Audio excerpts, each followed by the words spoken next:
Staying on the north side of town with the Friday football feast at Buffalo Wild Wings in Elk River this week. Join PA and Charge as they get you ready for Sunday's game between your Vikings and the Jaguars. Plus, great wings and drinks, nonstop football talk, and lots of prizes up for grabs. Doors open at 8 a.m. Get the full details at KFAN.com. Keyword contests. Couple of 13-14 pass Common Man program. I'm Common. He's Tenneby. One more hour to go. Legendary Mark Rosen will join us tomorrow at 2 o'clock. We have a truncated version of the Common Man program. Tuesdays, as usual, during the college football and college basketball seasons, we have a coaches show.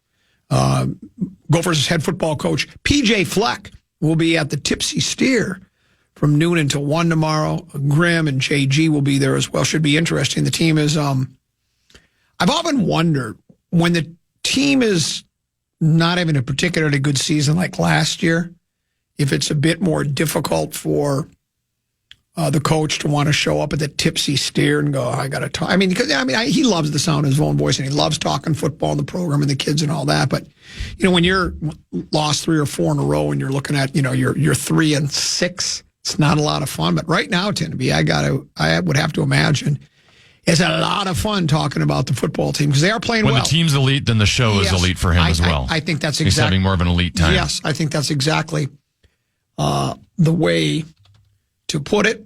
Congratulations, Common, on writing in someone's name for president. I will be doing that tomorrow. I know you could vote early. I didn't know they had polling places open weeks before that you could. Is like every place you can vote, or is there just people, do they open up early in the morning and anybody can walk in and vote like 3 weeks ahead of time? I thought you had to do it by mail, and I don't understand the election voting process in the United States. I'm still a day of guy. Are you? Yeah, I'm going in tomorrow. Yeah, I'm a day of guy, and I know not everybody can, and I know when people don't go to the poll on the day, that all of a sudden raises eyebrows. They're cheating. A lot of people are saying the election was stolen. It's rigged. Yeah. All I know is I like going the day of, and I'm still one of those. I'm on the fence, Tenneby. I've not decided who I want to vote for yet. I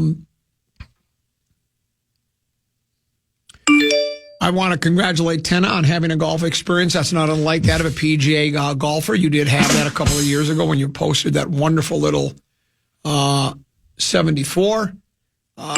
Common, congratulations on not stumbling on any words during your hummingbird commercial. I appreciate that. Here's another. A premature congratulations to Common for receiving that phone call he's been waiting his entire life for. I will be getting a phone call someday. I don't know when it's coming, who it's going to be from, or what it's going to be about, but it will change my life. Tenneby, trade deadline tomorrow. Coach mentioned, hey, I got my ears open, my door's open. If Kwesi wants to ask my opinion on what we should do, if anything.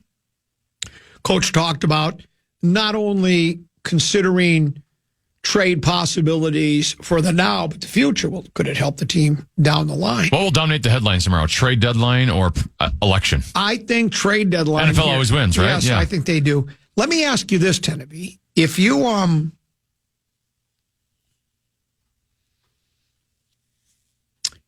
you could make one trade other than, I'd like to trade for Pat Mahomes. I'm talking about a realistic. Is there a spot on the team you would like to see them make a trade for? We got our left tackle. That was a really good trade. Mm-hmm. I will tip my cap to the club.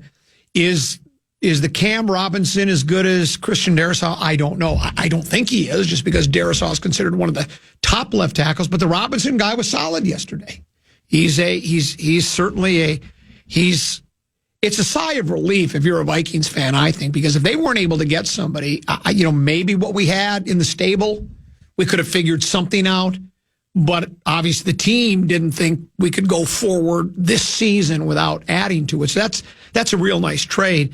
Is there another, and you don't even have to specifically name a player, but is there a position, something you would like to see the club do if you could? I'll say it this way. If there's positions that I would like to see improved or I think I can get better at, it would be the interior of the defensive line and maybe still the cornerback position. But, I'm at the point now, they've given away so many future draft picks Right. that what else are you going to be able to give away to bring someone in? It's still going to have to be draft picks. Yep. At some point, you just got to stop and be able to keep something in the future. Even though Kwesi hasn't really hit on too many of those draft picks. So I don't know if keep giving up future draft picks is worth it for this team. I don't know if this is an all-in team where I'm willing to mortgage the future for them. Right. Yeah, I tend to agree. I don't really have a desire. Yeah, I tend to agree with you. This isn't to say, well, the Vikings have no chance, to qualify for the playoffs or make a run in the playoffs, maybe surprise some people, and even by hook or by crook. I mean, I wouldn't lay money on them getting to the big game. Let me just say that. That might be the wrong thing to say when I'm working for the flagship, the soon-to-be big game world champion Minnesota Vikings. So I kind of tend to agree with you there. Also, on the defensive side of the ball, the one thing, without making a deal, I'm buying into the B-flow stuff a little bit, even though Detroit was able to figure something out and they were able to slow down that blitz of the blitz became ineffective against the Lions for the most part in that game. And I think the same thing with the Rams. Both teams were able to, but they both have veteran quarterbacks who've seen, they've been around the block a time or two, tend to be, and they have, the other clubs got some good offensive coordinators who can come up. They've got a few tricks up their sleeve as well. But at least with B-flow, even if you'd like to see another cornerback or maybe someone in the interior of the line, with the way their exotic blitz packages and all the things that they do that seem to keep offenses on their heels, I think you got that going for if you can't make a trade. So you have that going for them as well. Someone just sent the text, we need a new center. Bradbury got destroyed again last night. There was the one play, the sack of Darnold. There was a sack of Darnold where it's bad. It's sort of like, remember when we were at the, was it 2 years ago? And who came to town was it Tennessee? Came to town? Training camp. And we watched Bradbury get tea kettled. It happened last night in the game. That was bad. I mean, he just got blown. Was it Stewart? Was that the guy that blew him up last night? Grover. I'd like to trade for Grover Stewart.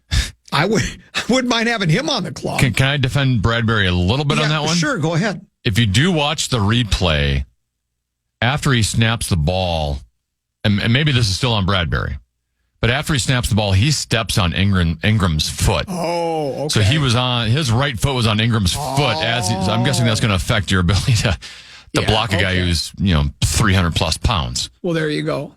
But that being said, historically he has struggled against Pat Williams type interior defensive linemen. The bigger they are, the harder he has time with them. As we saw, as you mentioned. Common, congratulations on parlaying the Taste Fairy commercial into a nationally syndicated radio talk show. Well, I actually wasn't able to do that. I sure thought I was going to be able to.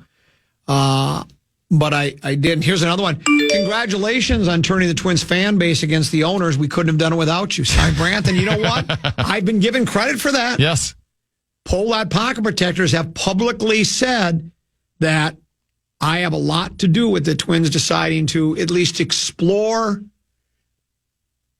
the intent to explore, is to explore the intent. Whatever it is, they're considering selling the club. I wonder where that stands right now. And by the way, the other ownership situation for the Wolves? Yeah, I think the arbitration started today. I think it so did. A-Rod and Laurie were spotted in downtown Minneapolis I think today. You're absolutely right. And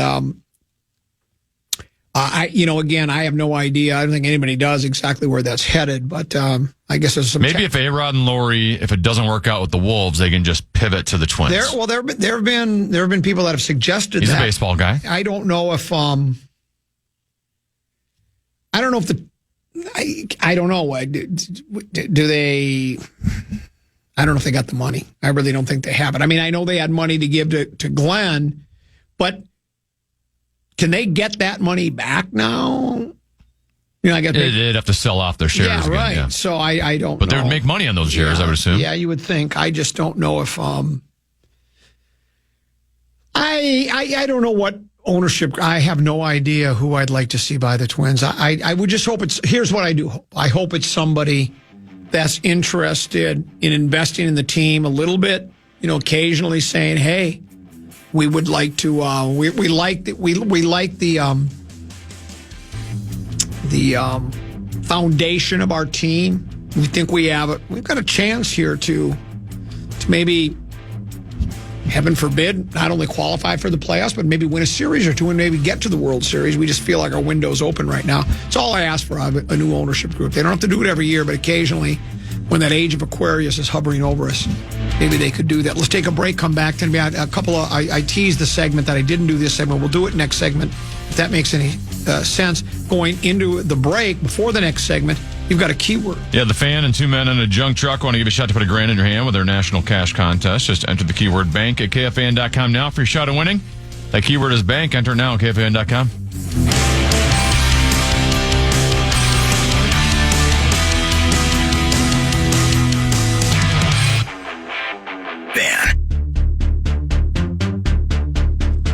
Stick around following every noon Vikings game this season for Vikings Overtime, hosted by Meat Sauce, presented by Park Chrysler Jeep in Burnsville. Catch them all right here on KFAN and on the free iHeartRadio app. Couple 13-14 pass, Common Man program. Congratulatory texts continue to pour into the Bradshaw and Bryant KFAN text line. This one says, Common, congratulations on alleviating the homelessness situation by allowing Ant to live rent-free in your head. And I will do that more on the Wolves before the Grum comes to an end. But I wanted to talk about a couple of situations that came up over the weekend. To be Jason Kelce was involved in a confrontation of sorts with a fan. Headline from CBS Sports says, Jason Kelce slams phone a fan who directed homophobic slur at his brother Travis. Story reads as follows. Former Philadelphia Eagles center and current NFL media personality Jason Kelce found himself in an altercation with a fan at State College before Penn State hosted Ohio State on Saturday. Kelce, who was appearing on ESPN's College Game Day, was followed by a fan who made a homophobic slur about Jason's brother Travis Kelce regarding his relationship with the pop megastar Taylor Swift. The fan said, Kelce, how does it feel that your brother is a bleep for dating Taylor Swift? Kelce responded by snatching the phone from his hand and slamming it onto the ground before walking away with the device. Then they have a clip of the incident. And I think there was also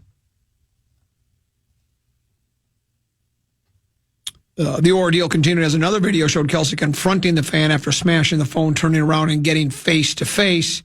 That's as far as the incident appears to have gone in what was a chaotic scene outside of Beaver Stadium. And, you know, a lot is asked of athletes, or, you know, what's the word I'm looking for? High-profile personalities, a public person, people that have a public persona, right? Mm-hmm. You know who they are. There will be people that will either try to troll them online or, in this case, in person. Happens all the time. Mm-hmm. And it's unfortunate. It really is. I think, you know, we've had this discussion before, Tenneby. It just seems like behavior of so-called fans gets to the point where, because there doesn't seem to be any repercussions for what they do, and because they can get their 15 minutes or their 13, 14 minutes of fame on social, because everybody's got a flip phone and you can record something. We've seen all sorts of abhorrent behavior from passengers on airplanes to people in the stands at games to just pretty much anywhere, right? Just in the daily comings and goings of life. You know, we'll see videos of people doing having road rage, and in this case, you know, Kelce probably should have done a better job at controlling his emotions, but I understand why he got annoyed.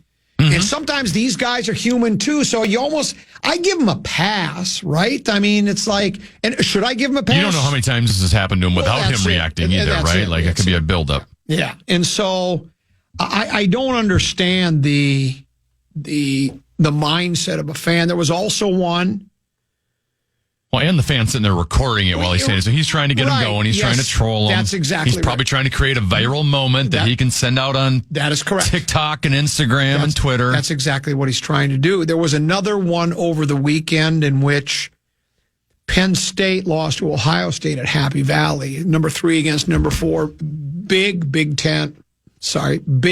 18 game between two powerhouses that are jockeying. I mean, Penn State's undefeated going into the game. You know, they have national championship aspirations, as does Ohio State with the one loss. Penn State has now lost, I think it's 7 or 8 consecutive times to Ohio State. They can't beat Ohio State. They lost this past Saturday. And some fan, it looked like it was a college kid, a younger kid, is at the tunnel and I can't recall the Penn State head coach's name. It's not even really that important to me at this point. But he was going through the tunnel, and the kid started giving him a hard time, and the coach responded. You know, what's your name? What's your name? And the kid finally just turned around. He turned around. He de-escalated the situation, even though he was the one that was, because I think he was giving the coach a hard time about losing to Ohio State again. You know, I don't know what the conversation was, but the coach, you know, he took the bait. Instead of just, you know, walking through the tunnel, ignoring what the fan was saying, he went ahead and took the bait on it. And, you know, there was no physical confrontation. And in Kelce's case, there wasn't either, other than grabbing the phone and slamming it. No punches were thrown, no pushing and shoving, which is not the same. Well, no, which is not the same as what happened at the Philadelphia 76ers game. Did you hear about that story with Joel Embiid? Yes, I haven't seen any video on it. Right. This is an ESPN story. Joel Embiid shoves Philadelphia columnist. Joel Embiid was involved in an altercation with a Philadelphia columnist in the locker room after the 76ers 124-107 loss to the Grizz on Saturday night, shouting at him during an exchange of words before eventually shoving him.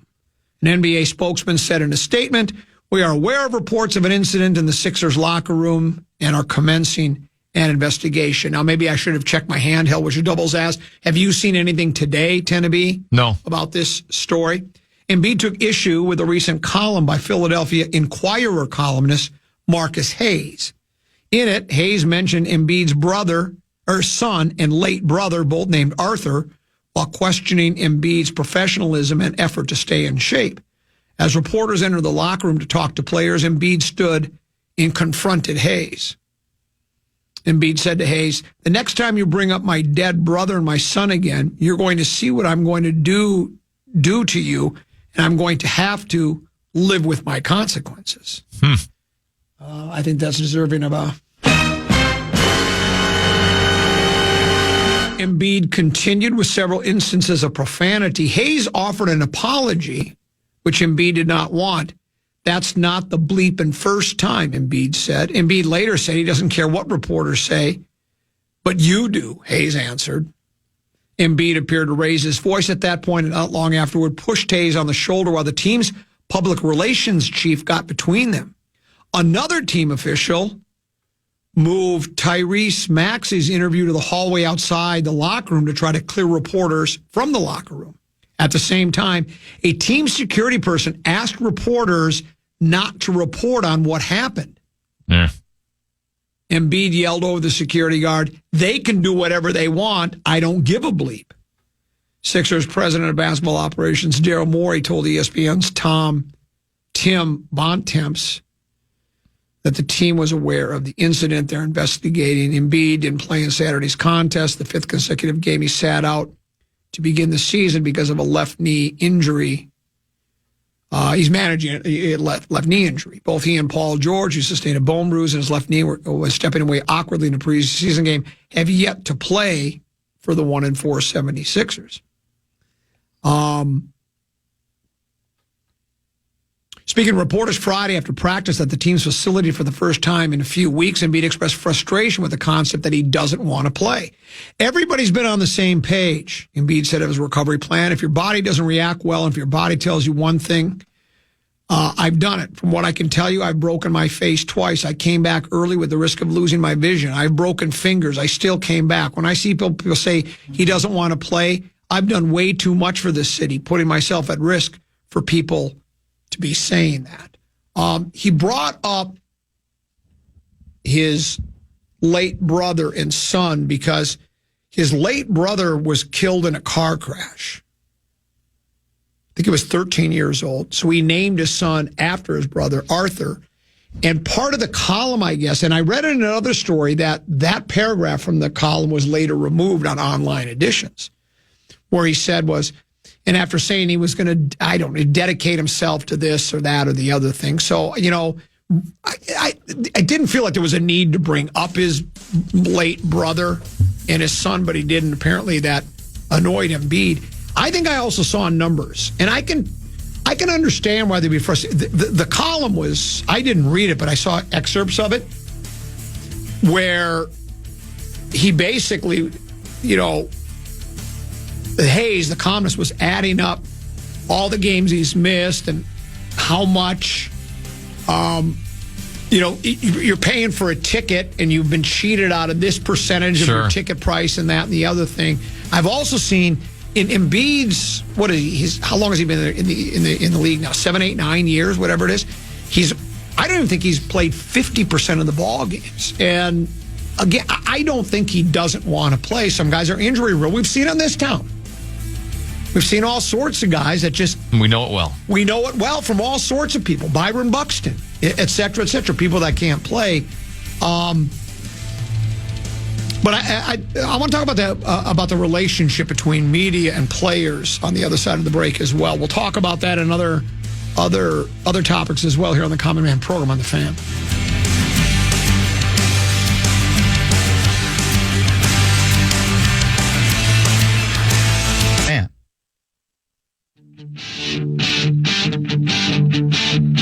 MMA fans, it's time.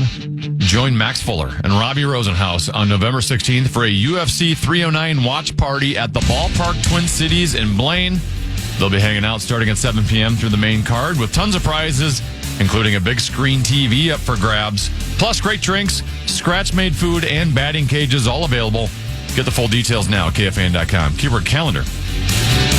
Couple 13-14 past Common Man program. I'm Common. He's 10 to B. We're here till 3. We turn it over to Big Ticket and JG there next. We're back tomorrow at 1 o'clock. PJ Flex Show at noon. We're here at 1. The legendary Mark Rosen will join us at 2 o'clock. Rock Talk Wednesday at 1:30. We'll talk about the death of Quincy Jones, longtime producer of Michael Jackson's music. He's a composer. He's worked movies. He died yesterday at the age of 91. We'll talk about Quincy Jones, the life and times with the rock and roll angel of death. We call him Brian Oak. He'll be with us for Rock Talk on Wednesday. This text message came in. By the way, we're broadcasting live from our 651 Carpets Plus studios here on the Fan. This is from our Bradshaw and Brian KFAN text line. It says, Common, there used to be such a thing as discretion and judgment in our society. There's an erosion I would refer to as the meat saucification of the world. That's a good way to put it. The meat saucification of the world, where the lowest common denominator common stick a fork in us. It does seem to be people are loose and fast with their behavior nowadays. And like you said, a lot of it, they've got their cell phones out. They want to create a viral moment and get their 15 and they're protected by the cell phones a little bit, right? Because someone's going to be taping, like in my generation, even your generation, right? Like 30 years ago, if you went up to someone and said something like that, you would be at the risk of them pummeling you, right, and hurting you, and physically harming you. Now, Jason Kelce's in a situation where if I punch this guy, someone's got video of me. I'm going to get arrested. I'm going to get sued. Sure. So then that person with the phone is more willing to say stuff like that, knowing the odds of me getting hurt here. And I think that the smashing of the phone was almost like the compromise of, I can't punch you in the face. I'd really like to. I'm going to take your phone out. And full disclosure, someone said, Common, you have to give the whole story. Kelce used a homophobic slur back at him. I did read that. I think he was basically responding, oh, you think that was that? What do you think of this now? So again, should he have said it? Probably not. but being goaded. Someone else said, I'm getting tired of all this idolization and pedestalization of the Kelces. Yeah, again, Kelce, even before he started, his brother, before he even started dating, Taylor Swift he was getting idolized and pedestalized as, the greatest tight end ever to play the game, or, among them. People tend to do that in society regardless, whether it's athletes or actors and actresses or interim producers. There are people that, look at Tennessee as one of the greatest interim producers of all time. They idolize and pedestalize Tennessee as well. But that again doesn't give people, I think, a free pass or a license to try to get these guys going. It's the relationship now, going back to the columnist with the Philadelphia Inquirer and with Joel Embiid. This isn't the first time a columnist or a writer or I guess maybe talk show hosts and such have gotten under the skin of athletes. It's happened in this town before. I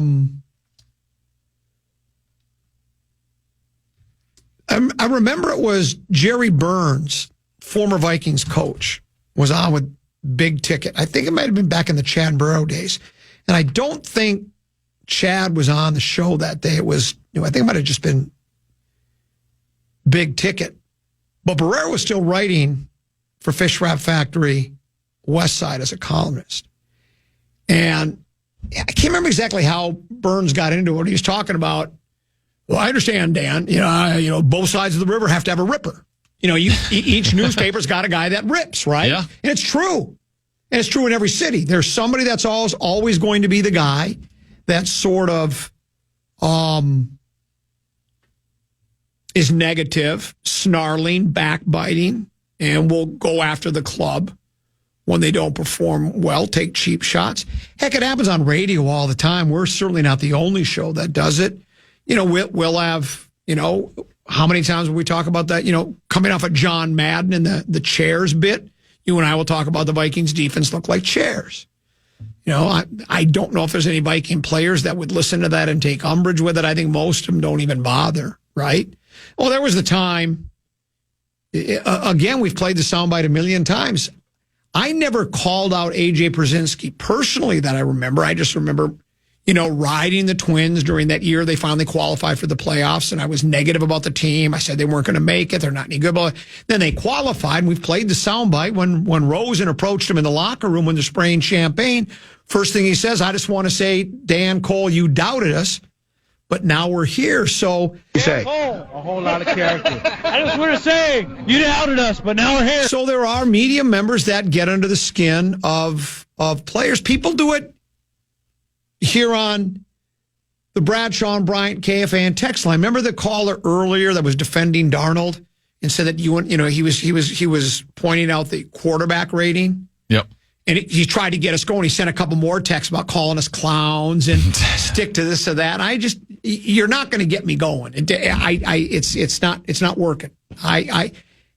When you're a guy that gets people going, I'm used to it.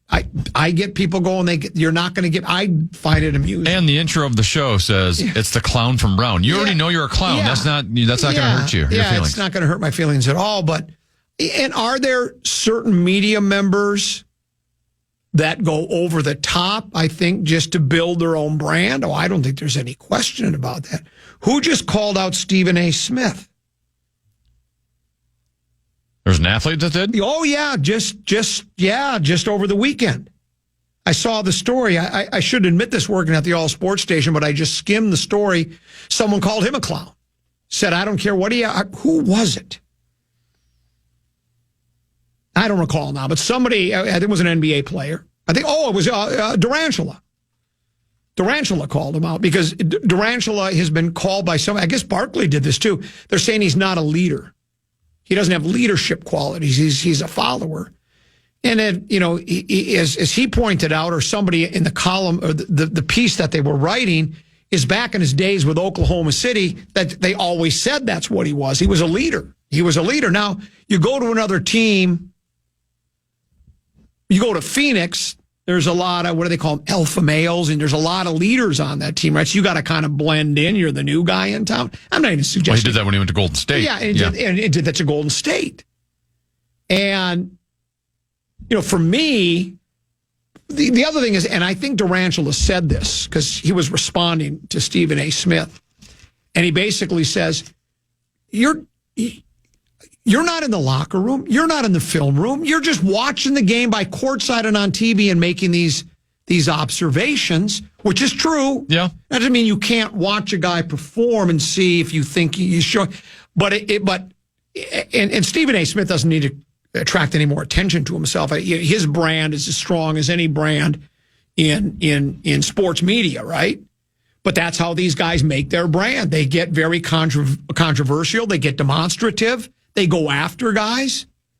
And people, I mean, a guy like a Stephen A. Smith, any of these guys, it's like you and I talk about all the time, Timmy.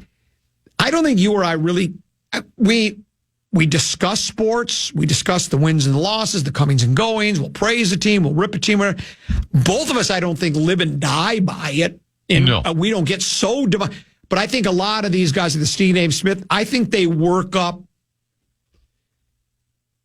It's not believable. They're not really that worked up and that angry about stuff. Stephen A. Smith has perfected, he's perfected the fake outrage. And that's why, the fake outrage. And that's why I just roll my eyes, shrug my shoulders. I don't listen to those people because I know he doesn't really believe that. He just knows it makes him millions of dollars. He's brilliant at it. He's very good at it. Yeah, and it's like good for him, but I can't. It's just not in my personality. And it's good for him, but I can see why some of these players, it gets to the point where, I mean, think about if you're Anthony Davis and you're being called street clothes by Barkley and